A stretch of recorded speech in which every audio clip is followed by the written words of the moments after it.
അസ്സലാമലൈക്കും. പുതിയൊരു വീഡിയോയിലേക്ക് സ്വാഗതം. ഞാൻ ഇന്നിവിടെ ഉണ്ടാക്കാൻ പോകുന്നൊരു ചെമ്മീൻ വറ്റിച്ചെടുത്തതാണ് കേട്ടോ.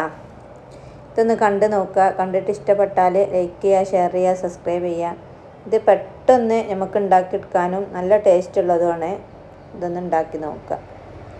അതിന് വേണ്ടിയിട്ട് ഞാനൊരു 5-6 ചെറിയ ഉള്ളി, 2-3 അല്ലി വെളുത്തുള്ളിയും, ചെറിയൊരു കഷ്ണം ഇഞ്ചി, ഒരു തക്കാളിയും കൂടി ഒന്ന് മിക്സിൻ്റെ ജാറിലിട്ടുകാണ്ട് അരച്ചെടുക്കണം. കുറച്ച് കരിവേപ്പിൻ്റെ ഇലയും കൂടി ഇട്ട് കൊടുത്തിട്ടുണ്ട് കേട്ടോ.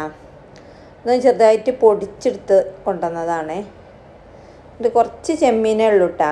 അതിലേക്ക് ഞാൻ പൊടിച്ച് കൊടുന്ന് ഇട്ട് കൊടുക്കുന്നുണ്ട്. ഇനി ഇതിലേക്ക് ഒരു 3.5 ടീസ്പൂണ് മല്ലിപ്പൊടിയും, 1.5 ടീസ്പൂൺ മുളകും പൊടിയും, 1/2 ടീസ്പൂൺ മഞ്ഞൾപ്പൊടി, 1/2 ടീസ്പൂണ് പെരുംജീരകത്തിൻ്റെ പൊടി ഇട്ടുകാണ്ട് ഉപ്പും പാകത്തിന് ഉപ്പ് ഇട്ട് കൊടുത്തിട്ട് ഒരു 2 ടീസ്പൂൺ വെളിച്ചെണ്ണ വെച്ചിട്ട് നല്ലോണം ഒന്ന് മിക്സ് ചെയ്തെടുക്കുന്നുണ്ട്.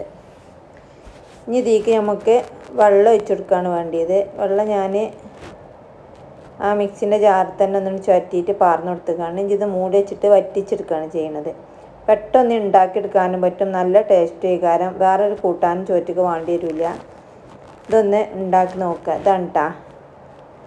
ഉണ്ടാക്കി നോക്കിയിട്ട്